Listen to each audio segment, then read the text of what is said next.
Hello traders, जैसे कि आप यहाँ पे स्क्रीन में देख रहे हो, निफ्टी का एनालिसिस करते हैं। निफ्टी में अभी डेली टाइम फ्रेम पे पहले एनालिसिस करते हैं। मार्केट में क्या हुआ था, बजट के दिन यहाँ पे इतनी बड़ी लिक्विडिटी ग्रैब करके यहाँ पे सेलर्स को ट्रैप करके इतना बड़ा गैप अप दे दिया। मार्केट ऑब्वियसली यहाँ पे थोड़ा सा साइडवेज हो सकता था और अभी भी मार्केट साइडवेज यहाँ पे दिख रहा है।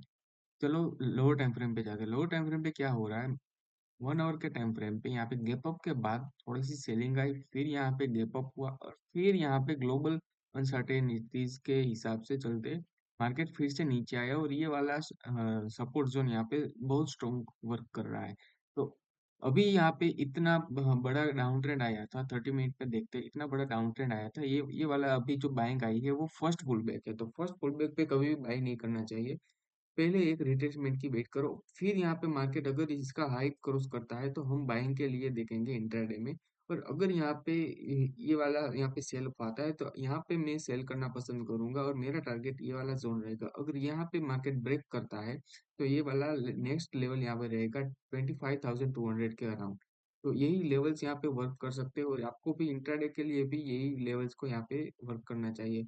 फर्दर लोअर टाइम फ्रेम पे जाते हैं तो 5 मिनट में आज के दिन क्या हुआ, मार्केट यहाँ पे हायर हाइज हायर लोज के हिसाब से यहाँ पे ऊपर जा रहा है। फिर अभी भी यहाँ पे ये वाला लो, यहाँ लास्ट लो यहाँ पे ब्रेक नहीं किया है, तो अभी भी मार्केट अप ट्रेंड में ही है। जैसे जैसे ही यहाँ पे ये वाला लो यहाँ पे क्रॉस होगा, मार्केट डाउन ट्रेंड की तरफ यहाँ पे इशारा कर रहा है। तो हम यहाँ पे शॉर्ट्स की तरफ यहाँ पे देख सकते हैं। 1:2 1:3 के रिस्क रिवॉर्ड के हिसाब से हमको प्ले करना चाहिए और रिस्क मैनेजमेंट पहले करना चाहिए। चलो नेक्स्ट चार्ट में चलते हैं। हम यहाँ पे अब बैंक निफ्टी का एनालिसिस करेंगे। बैंक निफ्टी में क्या हो रहा है, बैंक निफ्टी निफ्टी की कंपैरिजन में थोड़ा सा संभालने की ट्राई कर रहा है क्योंकि आईटी इतना ज्यादा गिर रहा है। यहाँ पे बैंक निफ्टी की बात करेंगे ना, तो बैंक निफ्टी ये वाले यहाँ पे ट्रेंड लाइन के रेजिस्टेंस जोन पे है। ठीक है, तो जब तक प्रॉपरली ड्रॉ करते हैं ये वाले यहाँ पे ट्रेंड लाइन के रेजिस्टेंस पे है, जब तक ये वाली ट्रेंड लाइन प्रॉपरली ब्रेक नहीं होती। आज क्लोजिंग आ गई है, अगर इसके ऊपर यहाँ पे 2-3 दिन यहाँ पे सर्वाइव कर जाते हैं तो बैंक निफ्टी में बहुत बड़ा मूव ऊपर की ओर यहाँ पे दिख रहा है। और लोअर टाइम लोअर लेवल पे यहाँ पे ये वाली ट्रेंड लाइन अभी वर्क कर रही है, तो ट्रेंड लाइन अभी इतनी ज्यादा वर्क कर रही है बैंक निफ्टी में कि बात ही मत पूछो। चलो लोअर टाइम फ्रेम पे देखते हैं। 50 मिनट पे अभी bank Nifty all time high पे है और अभी भी यहाँ पे अच्छे खासे स्ट्रॉन्ग जोन पे ट्रेड कर रहा है। ठीक है, तो अभी बैंक निफ्टी को शॉर्ट करने की हम सोचेंगे भी नहीं, बैंक निफ्टी को सिर्फ बाय ही करेंगे जैसे ही डीप मिलेगा। जैसे कि यहाँ पे आज मॉर्निंग में डीप मिला था, शार्प रिकवरी हमको मिल गई क्योंकि यहाँ पे मार्केट अप ट्रेंड में था। सो बैंक निफ्टी का व्यू ही अभी बुलिश है, तो आपको बुलिश सेटअप ही ढूंढना है। तो अब हम एनालाइज करेंगे गोल्ड को। गोल्ड में मुझे साफ साफ मैंने लास्ट वीडियो में ही बताया था, डेली टाइम फ्रेम पे मार्केट यहाँ पे ये फर्स्ट पुल बैक था, उसके बाद एक बाइंग जरूरी थी, तो बाइंग आ गई और यहाँ पे फिबोनाची का रिट्रेसमेंट हम यूज करेंगे ना, तो फिबोनाची पे यहाँ पे 0.618 और 0.5 गोल्डन एरिया के बीच में यहाँ पे मार्केट ने रेजिस्टेंस लिया और फिर से यहाँ पे डाउन ट्रेंड अपना कंटिन्यू कर रहा है।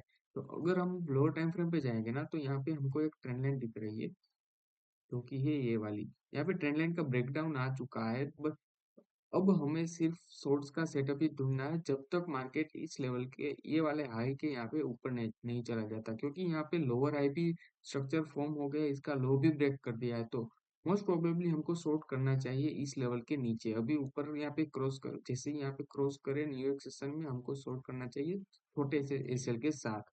ये स्विंग ट्रेड की बात कर ली। अगर आप इंट्राडे ट्रेडर्स हो तो इंट्राडे ट्रेडर्स में आपको सिंपली यहाँ पे मान लो ये पुल बैक आया, पुल बैक पे आते ही 5 मिनट के टाइम फ्रेम पे आपको यहाँ पे प्राइस एक्शन ढूंढना है, लोअर हाई लोअर लोज। यहाँ पे आपको शॉर्ट करना है, ये वाला आपका एसएल रहेगा 1:3 1:4। आप यहाँ पे इजीली कैप्चर कर सकते हो अगर आपके पास प्रॉपर रिस्क मैनेजमेंट सिस्टम है। ठीक है, तो यही गोल्ड का एनालिसिस है। मैं अभी गोल्ड में मंथली टाइम फ्रेम के हिसाब से यहाँ पे साइडवेज मेरा व्यू है, बट इंट्राडे और स्विंग डेली टाइम फ्रेम के हिसाब से या 4 आवर टाइम फ्रेम के हिसाब से यहाँ पे मार्केट और गिर सकता है इस लेवल के अराउंड। 1 आवर पे चले जाते हैं तो यहाँ पे ये वाला लेवल मैं एक्सपेक्ट कर रहा हूँ नेक्स्ट वीक या करंट वीक में। सो यही मेरा व्यू है गोल्ड में। और चलो नेक्स्ट इंस्ट्रूमेंट बात करते हैं, सिल्वर। सिल्वर में अभी सेंटिमेंट डैमेज हुआ है ये बड़ी रेड कैंडल के हिसाब से, तो अभी सिल्वर में बाइंग तो नहीं कर सकते क्योंकि यहाँ पे उसके बाद पुल बैक दो आ गए हैं, लेकिन कोई भी एक भी पुल बैक ने लास्ट हाई को क्रॉस नहीं किया। जब तक ये वाला हाई क्रॉस नहीं होता हमें बाइंग के लिए यहाँ पे इंटरेस्टेड नहीं हूँ। आपको सिर्फ यहाँ पे सेलिंग का सेटअप ही ढूंढना है जब तक ये वाला हाई नहीं क्रॉस होता। ठीक है। सो आपका मेरा व्यू सिंपल सा वही है। एंड रुको मैं यहाँ पे ड्राइंग निकाल देता हूँ। अब नेक्स्ट क्या कर सकते हैं इसके हिसाब से मैं यहाँ पे ट्रायंगल पैटर्न यहाँ पे दिख रहा हूँ। ये ट्रायंगल पैटर्न के बीच में यहाँ पे मैं ट्रेड करना पसंद नहीं करूंगा। इसके ऊपर यहाँ पे मैं बाई करने वाला हूँ और इसके नीचे यहाँ पे शॉर्ट करने वाला हूँ, क्योंकि दोनों जोन यहाँ पे एक ऊपर की ओर यहाँ पे 2 बार टेस्ट हो चुका है, नीचे की ओर 3 बार टेस्ट हो चुका है। तो नीचे की ओर का पॉसिबिलिटी ज्यादा है, बट हमें बायस नहीं रहना है। कोई भी तरफ यहाँ पे ब्रेकआउट आएगा तो हम ट्रेड करने वाले हैं। चलो नेक्स्ट इंस्ट्रूमेंट में चलते हैं, बिटकॉइन। बिटकॉइन में यहाँ पे क्या हो रहा है, यहाँ पे index sorry daily time frame पे यहाँ पे क्या हुआ था लास्टली यहाँ पे ये वाला यहाँ पे कंसोलिडेटेड लेज पैटर्न का ब्रेकडाउन आने के बाद मार्केट स्ट्रेट फॉरवर्ड नीचे गिरा। एंड यहाँ पे वन कैंडल में शार्प पुलबैक आया था। तो अभी बिटकॉइन में क्या कर सकते हैं, बिटकॉइन में अभी भी लोअर लोअर हाई लोअर लोज की यहाँ पे स्ट्रक्चर यहाँ पे बना हुआ है। अगर आप 4 आवर के टाइम फ्रेम पे जाते हो तो यहाँ पे आपको सिंपली नेकेड आई में तो नहीं दिख रहा है, बट यहाँ पे ट्रायंगल पैटर्न जरूर दिख रहा है, जो कि है ये वाला। तो मैं ऐसा एक्सपेक्ट कर रहा हूँ कि वीकली में अगर आप मूविंग एवरेज लगाओगे ना 200, तो यहाँ पे 200 मूविंग एवरेज पे सपोर्ट पे है। तो लास्टली आप मैंने शॉर्ट्स में भी बताया था कि 200 मूविंग एवरेज बिटकॉइन के लिए बहुत महत्वपूर्ण है। तो आपको देखना होगा कि बिटकॉइन ये वाला जो सपोर्ट जोन है यहाँ पे ये ट्रेंड लाइन है, ट्रेंड लाइन का ब्रेकडाउन करने के बाद यहाँ पे सपोर्ट ले रहा है या नहीं ले रहा। ट्रेंड लाइन का ब्रेकडाउन करने के बाद यहाँ पे रिवर्सल का कुछ पैटर्न दिखा रहा है, तो मैं यहाँ पे बाइंग के लिए इंटरेस्टेड हूँ, क्योंकि वीकली कैंडल यहाँ पे मैं ऐसा एक्सपेक्ट कर रहा हूँ डोजी के करीब। ठीक है। तो मैं सेलिंग या बाइंग एग्रेसिव नहीं करने वाला हूँ, रेजिस्टेंस पे सेल करने वाला हूँ एंड सपोर्ट लेवल पे यहाँ पे बाई करने वाला हूँ।